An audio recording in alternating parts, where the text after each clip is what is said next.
Justice League issue 22, James Tynion the fourth, writing with Francis Manapul on the art, and we have a Legion of Doom issue, which I'm not going to lie, I kind of saw that in the cover and went, oh.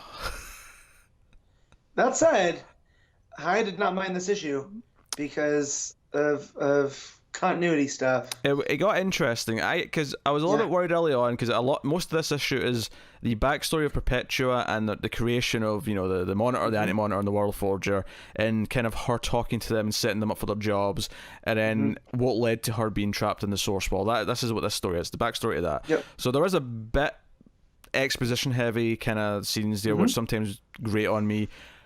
However, I did find some interesting ideas in here. I did, as much as I'm typically like, I hate prequel things, I did kind of like the idea that this is set up by the Anti-Monitor wanted to like do Crisis. I was like, okay, all right. So as I'm reading this, I'm like, oh, so they all have jobs to do, right? And like the Anti-Monitor knows, like, he just plays a role in this, and I started questioning, oh, then why in Crisis was he just destroying things? And then by the time we got to it, and you know, this first crisis has happened. I think that's what this issue was called, right? Yeah, first crisis. The first crisis.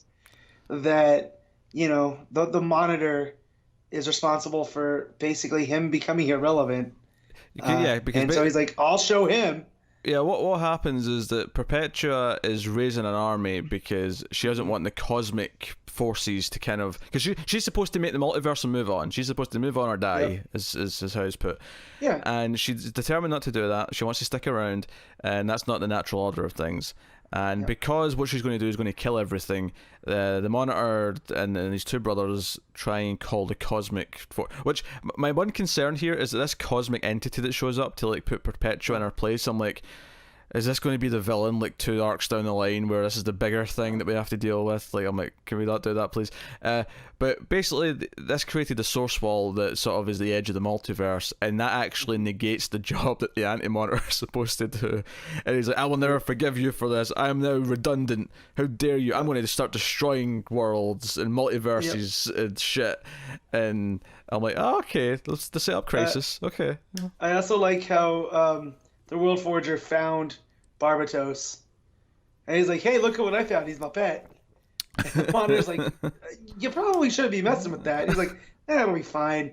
You know, like... It'll like be fine. Flash forward millions of years later to you know, Dark Knight's metal. Yeah, that went well.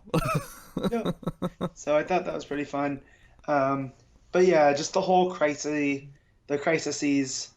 you know, being set in stone now because of this, you know, basically original sin of Perpetua, and what that will mean for Doom, because I'm still not quite entirely sure what a multiverse full of Doom is like, and I don't quite know what she was planning. Every comic book's written by Scott Lobdell. That's a multiverse full of Doom. Yeah, well, that's called not reading anymore. But, I quit.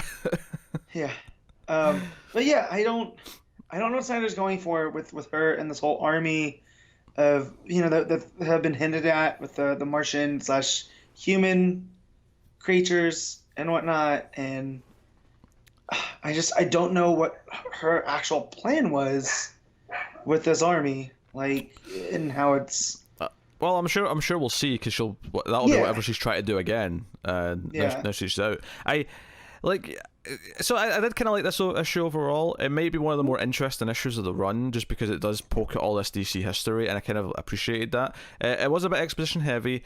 There's a little opening of like what's going on in the real world, or in present day, I should say, where you know, the Legion of Doom show up to save the world because Mira and Starman, are struggling with you know, big decreator levels and Jarro. And Jarro, of course, I can't forget Jarro. But we've got big... I'm saying decreator because decreator is the thing from Doom Patrol, but it's essentially the same concept where Mixie's writing things out of reality.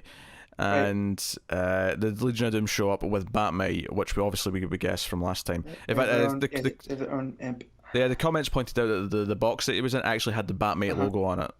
And we just never recognized it. So yeah, it was actually if you knew Batmite well, you knew he was coming. Like he was on his way. Which I don't know Batmite that well, so no, you know, I'm a Mixie guy. So no, that was fine. Yeah, that was good. So I don't have any sort of like huge criticisms of this one outside of just being a bit, just a bit exposition heavy at times. Yeah, I'm learning that I definitely like Tynion more than I like Snyder Snyder, at this yeah. point. So, I mean, Snyder still has some moments, and don't get me wrong, he's decent, but I just feel like this big cosmic stuff This is a little bit outside of my realm of comfortability with him, comfortability. Yeah, like I'm more comfortable with his smaller like Batman stories when he tries to do these big cosmic things. I think outside the realm of comfort would have covered you there. Whatever, comfortability, whatever. Comfortability. I'm gonna create my own words, right? But yeah, like once his Batman run started to get into like machines, like trauma machines, and this whole thing, I just like, oh man, go back to the other stuff that I enjoy. But at least he's taking swings. I'm not gonna hate on him for that, but I feel like Tynion has a little bit more of a grasp on it and makes it more clear through these type of issues. This is probably easily, for me at least, easily the best Legion of Doom issue. Yeah. It's the most interesting. Like, I was like, is this gonna... Oh, I'm intrigued. Yeah. Like when they showed up Justice League style, and they're all standing there, and Grodd's got the baby turtle slung in his chest still, like that, and he uses the Still Force. We're here to save the world, and then just behind him, Brainiac's got this look on him. He's like, "If we must." Yeah. If we must. Yeah. So that was interesting. There's some interesting details in there. Mainly, it was just. I mean, I think as a DC fan, it was just fun because how it was tying into Crisis. But well, I like how I explained the World Forger too, where he's almost the balance. He is the balance, not even almost, of the Monitor and the Anti-Monitor, where he just creates stuff, and it's not his job to determine if it's gonna go forward or not. Versus the Monitor, whose job is to watch and shepherd things, kind of, and the Anti-Monitor is meant to just get rid of things as they've run their course. It's almost entropy manifest. So that was interesting. Art was, obviously Manipul's good, but I thought this lended to his talents well, because once it shifted to all these flashbacks and these big cosmic ideas of like world creators and stuff, his kind of otherworldly kind of style here lent itself to the book. It felt different to normal. I almost wish the stuff in present day at the start and the end was a different artist, just to really show the difference Make between it pop. them.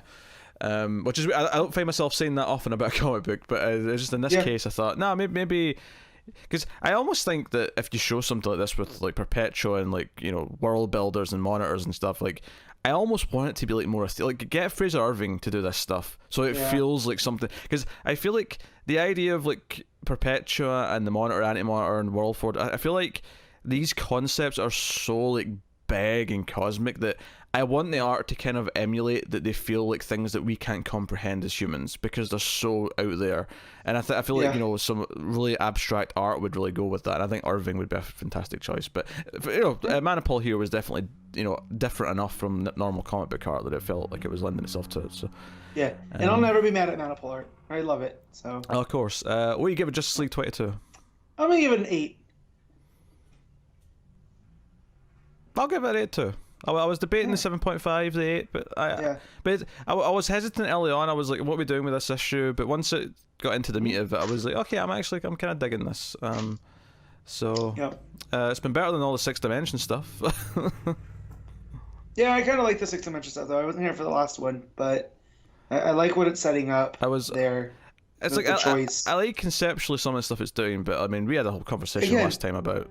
Yeah, well, again, it's Snyder and Tynion. I feel like Tynion is a little bit more adept at handling these bigger idea things than Snyder.